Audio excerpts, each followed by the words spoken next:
Hello, magandang hapon sa inyong lahat. So, isisingit ko lang 'to 'no. Nagva-viral ito, trending 'to ngayon, yung dalawang basketball player ng Ateneo. Ano ba nangyari dito? Panoorin nga natin 'tong news. Actually, nakikita ko na 'to sa FB, pero tingnan natin dito sa news yung official na ano, na report. Sa iba pang balita, nagsasagawa ng investigasyon ng pulisya kasunod ng pagpanaw ng dalawang student athletes matapos malunod sa Dipakulaw, Aurora. Ayon sa paunang investigasyon ng Central Luzon Police Regional Office, lumalangoy ang dalawa ng tangay ng malakas na alon sa malalim na parte ng dagat. Agad daw na dinala sa isang medical facility ang mga biktima. Idineklara silang patay ng doktor doon.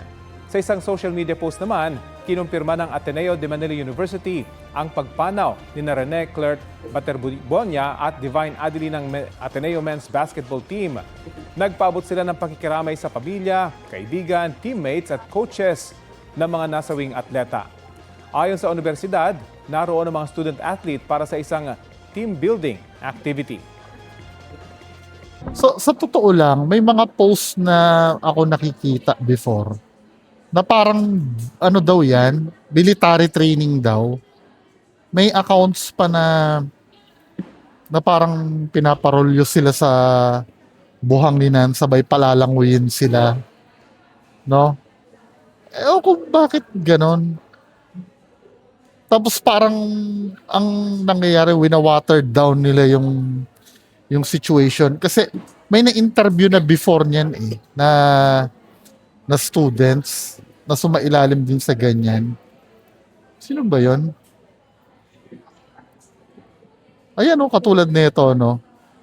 A former Ateneo player SJ Belangel's old podcast clip discuss why the Ateneo Blue Eagles dislike going to Baler has resurfaced online. Training in Baler Beach, pero parang ayaw namin pumunta dyan. It's a deadly training for 1 week. Coach Tab is not your friend during that time. For 4 days naman kasi, last day is happy day na. It's a deadly training, super deadly. So parang ano nga to, ah, parang bootcamp ng military, ganong uri daw. Necessary ba talaga yon? Kasi meron tayong subscriber, no? Si Sir Jan Trusilla. Kinuwento niya sa akin dito, sa message niya sa akin. Pakita ko sa inyo. Wag na, babasahin ko na lang. Sabi niya ganun, Boss Bungs, if ever mapapasama to sa content mo po, I just wanna add po na grabe po ang current sa dagat Aurora. The water may seem calm pero sa ilalim malakas hila niyan. Taga Baler Aurora ako pero years na ako di naliligo dyan dahil hindi lang current ang kalaban mo. Since maraming butas na pailalim ang beach dyan dahil daanan talaga yan ng bagyo. Nahukay na yung ibang parts. Salamat Sir Joen Trusilla. Ito kasi yung pinost ko. Shinare ko ito eh.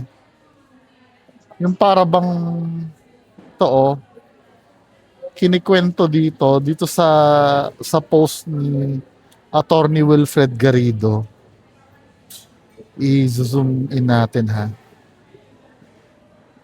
Ito yung mga testimonya do sa podcast.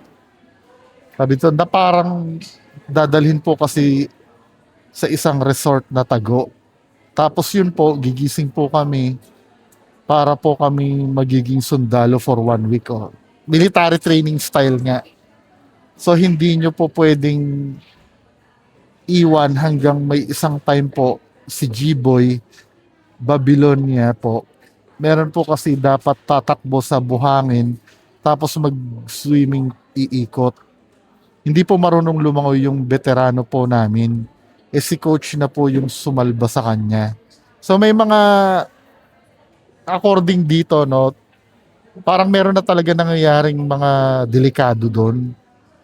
Bigla pong may alarm ng 3 a.m. tapos po magla-lunge kami sa buhangin. Tapos lalangoy din po kami. Tapos syempre, iba nyo pong kasama, hindi naman po marunong lumangoy. Hindi, kung may ganito na training, hindi ba dapat nasa controlled environment ka? Hindi ganyan. So paano yun? Sino mananagot doon, min? Ang ang tab ba na tinutukoy doon si Tab Baldwin? Ano ba yan? So ito, merong interview yung nanay nung isa, no? Tingnan natin.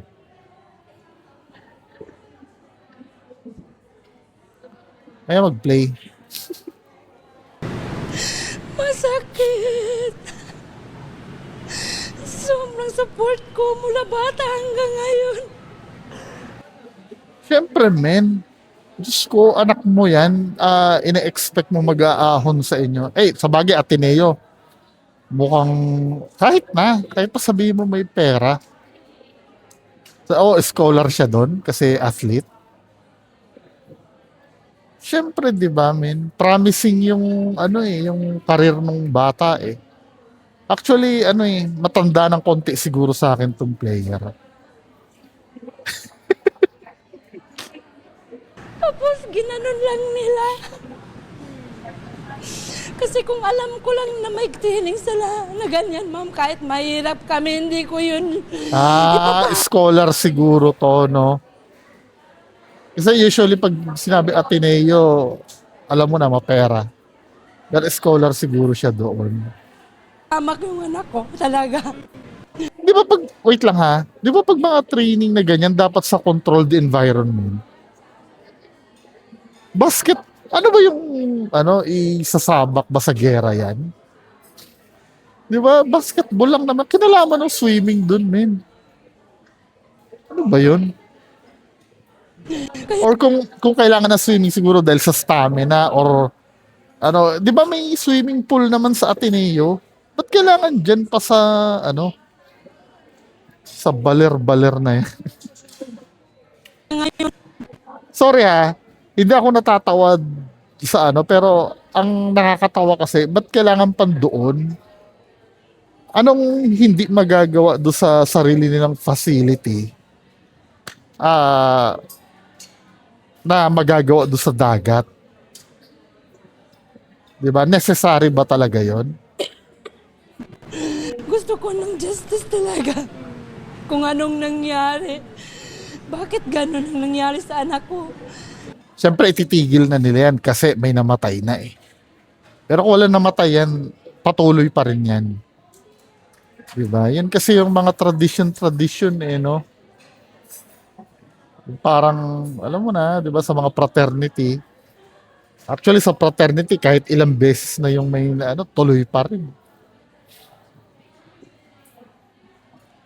Alam naman nila mabigat yung linlagay nila sa paa and then sa kamay. Tapos, pinaano pa nila sa dagat. Hindi na ba sila naawa? Tapos, ang dami nila. Ba't naman pumunta sila doon na walang dalang rescue, walang medic? Oo nga naman nilagyan pala ng weight sa paa. Dapat gano'n sa controlled environment yun. May swimming pool naman sila sa school, di ba?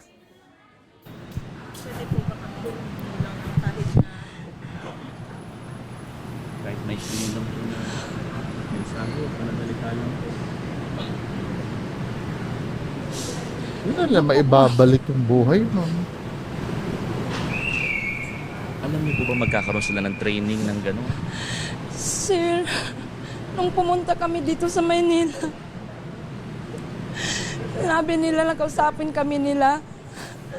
Nung nag-orient sila, hindi talaga nila sinabi na magkakaroon ng training na ganun. Kasi kung sinabi pa lang nila, matanong ko na sa anak ko, kaya mo ba yun? Para madesisyonan namin. Hindi ko alam ba't ganun ang nangyari. Ang bigla na lang nag-text yung anak ko, sabi niya, 1 week siguro wala akong cellphone. Kasi Bakit bawal din yun? Ano ba, hazing ba yun? Feeling ko, mukhang hazing ito eh. Initiation yata yung pinuntahan nun eh. Para sa brotherhood ba yan, men? Parang hazing yung ginawa. Kasi yung may training kami dun sa Baler. Tapos sabi niya, hindi pwede daw mag-cellphone. Sabi ko, sige nak, is mag-amping. And then, dapat ingatan yung katawan kasi isa lang yun. Kasi akala ko training lang na nga, hindi, military training. Ano ba yun? Oo nga, kahit ako rin nasabi ko, ano ba yun? Tapos, yun na. Wala na siyang cellphone nung Sunday, Saturday. Wala na siyang cellphone hanggang Sunday nga. Tapos, bigla na lang may nag-message sa akin. Sinabi na, pwede pa po, tumawag ako sa iyo. Tapos, hindi naman siya tumawag. Ako na lang tawag. Tapos pagtawag, tumawag na ako. Sabi niya, ma'am, na-aksidente po si Rene. Nalunod po. Yun, malaki talagang tanong ko, ba't napunta dun sa dagat? Kasi basketball naman yung anak ko, hindi naman swimming. Oo. Di ba? Hindi, siguro may mga training na, alam mo yon yung siguro para sa stamina, para sa ganon. Kung kailangan man yon, no? Paulit-ulit ko sinasabi kanina, pa dapat nasa controlled environment eh. Hindi pwede yung ganon. Tsaka tama yung sinabi ni nanay, dapat may naka-standby na mga medic, di ba? Just in case, or lifeguard. May iba pa naman sigurong paraan para i-training yun. Na hindi ganon. Kasi may nagsabi, meron talaga mga hindi marunong lumangoy. Lalo na yung, di ba, pag laking city ka or yung hindi ka naman pala outing, di ba? Masakit. Sobrang support ko mula bata hanggang ngayon. Tapos ginanon lang nila. Kasi kung alam ko lang na may training sila na ganyan, ma'am, kahit mahirap kami, hindi ko yun ipapahamak yung anak ko talaga. Kaya ngayon, gusto ko ng justice talaga. Kung anong nangyari. Bakit ganun ang nangyari sa anak ko? Just imagine walang sakit, yung healthy athlete pa, tapos punong-puno pa ng pangarap, no? Yung iisipin mo, after niya makagraduate, magiging siya. Diba? Iniisip mo na, oy, dahil varsity to, pwede maging PBA player, or kung suswertehin, baka mamaya, umabot sa NBA. Yung nga ganun, di ba? Pero, wala na. Alam naman nila mabigat yung linlagay nila sa paa o andin sa kamay. Tapos, pinaano pa nila sa dagat. Hindi na ba sila naawa? Tapos, ang dami nila. Ba't naman pumunta sila doon na walang dalang rescue, walang medic? Parang And umulit. then, yung anak ko, wala talaga akong tulog kasi naghintay ako kung sana ba yung anak ko. Kahit isang picture, wala silang send sa akin. Wala naman lang silang sabi, ma'am, ito na yung anak mo, nakukuha na namin sa dagat. Tapos, dadalhin na namin ito sa Maynila. Wala talaga. Wala silang sinasabi sa akin. Kaya yung tita niya, pinapunta ni Sir Mark Cayetano. Kagabi pa lang, doon ako nakakita ng picture ng anak ko. Tapos, dami ng mga post. Pero, hindi pa talaga ako maniwala Nakatulog kasi si hindi Kuya ko pa nakita sa yung anak ko na mapatay na. Tapos biniyahin nila yung anak ko. Hindi man lang nila binihisan, walang damit, yung short basa. Tapos wala pang staff na sumasama sa yung nagsundo sa kanila na pulinarya yung official na trabahante Sa punarya lang tinanong ng tita niya nga, sino bang kasama nyo? Siya, kami lang, walang staff ba sa Ateneo? Wala talaga. Tapos wala silang sa akin, yung sabi na, ma'am, ganyan talaga, ganyan. Wala. Post lang nila na ganyan na yung anak ko na wala na. Pero wala talaga sila binigay kahapon hanggang kagabi. Feeling ko hindi nila alam kung anong gagawin dyan. Kasi hindi nila expected eh. Tapos akala nila hindi mangyayari ang ganyang bagay. No? Na picture na para ma-prove ko na anak ko ba talaga yun. Hanggang kanina palang umaga, nalaman ko na wala na talaga yung anak ko. Kaya iyak ako nang iyak. At nung narinig niya yung salita ko, parang umiiyak siya. Dami ng luha lumalabas sa mata niya. Isang saglit lang ang pangarap ng aking anak, winasak nila.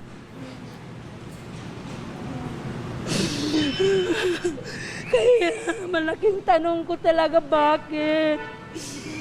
Bakit ba ganyan? Ang dami nila doon, tapos walang nag-rescue?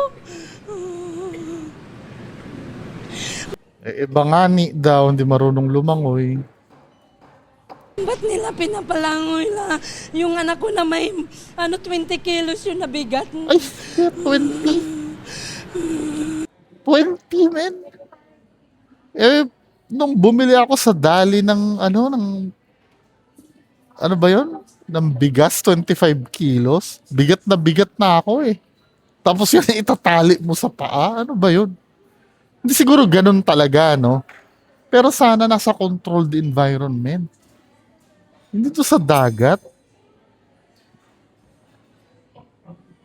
Ano ba May yun? nag-reach out na po sa inyo mula sa Ateneo. Wala pa po, sir. Hindi ko pa alam.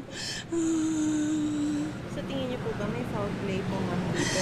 Talaga. Kasi yung anak ko, daming pasa. Ba't sana ba galing yung pasa? Pinipigilan siya, no? Pinipigilan siya. Hindi, feeling ko, bago ba yung anak niya, feeling ko parang initiation ito eh. Parang initiation siguro. Ngayon, pasok kaya sa anti-hazing yan. Tingnan natin, base sa investigation. Kung walang yun.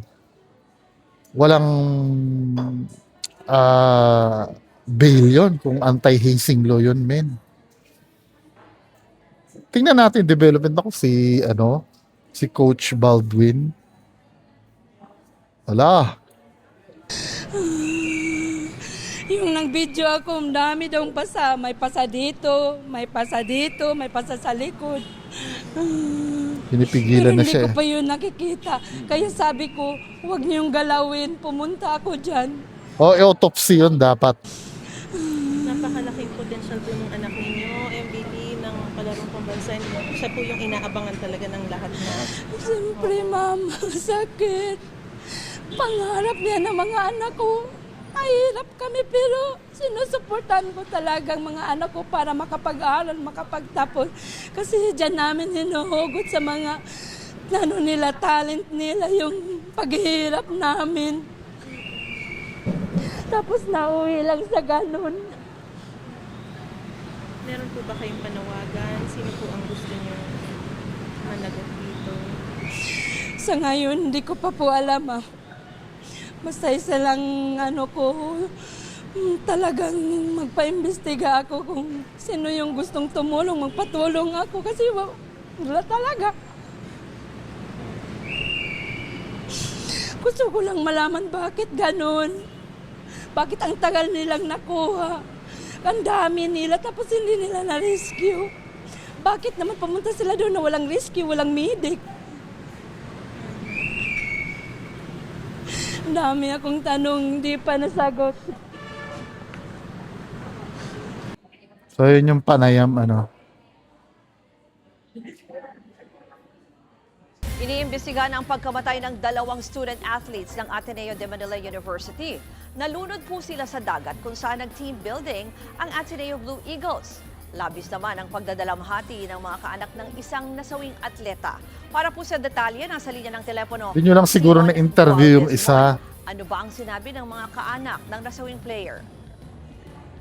Alam mo, Ruth, walang tigil sa pag-iyak itong nanay ng nasawing 18-year-old basketball player na si 18? Rene Clerk Paterbonia. Magkaedad lang kami, Dito sa halos. Maynila, galing Agusan del Sur. Hindi raw niya kasi akalain na malang military training ang nabanggit sa kanyang pagsasanay ng kanilang basketball team sa Dipukulaw Aurora ngayong linggo. Git pa nga nito, kung alam lang daw niya na ganun kahirap pala, hindi na sana niya pinayagan ng anak na sumama.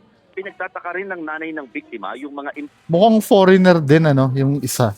impormasyon sa social media tungkol sa klase ng training sa dagat. Tanong pa nga niya, paano nangyari yun? Lalo't basketball naman daw ang sports ng anak at hindi swimming. Isa lang din, sa ikinaskasama ng loob ng nanay ni Rene Clerk, yung kakulangan daw ng agarang impormasyon at update sa kanila. Bagamat may tumawag naman daw sa kanila kagabi para sabihin nga na pumanaw na ang kanyang anak, pero wala na raw sumunod na mga updates patungkol kung ano na bang nangyari, ano na bang itsura ng kanyang anak, nakuha na ba sa dagat, at kung ito ba ay babiyahe na papunta nga sa Maynila galing sa Aurora. Sa ngayon, hindi pa alam ng mga kaanak, ng mga nauli ng kaanak, ang sunod nilang hakbang, pero gusto nila na manawagan ng hustisya at mapanagot kung nagkaroon ng pagkukulang sa nangyaring training dito nga sa basketball team. Nauna namang sinabi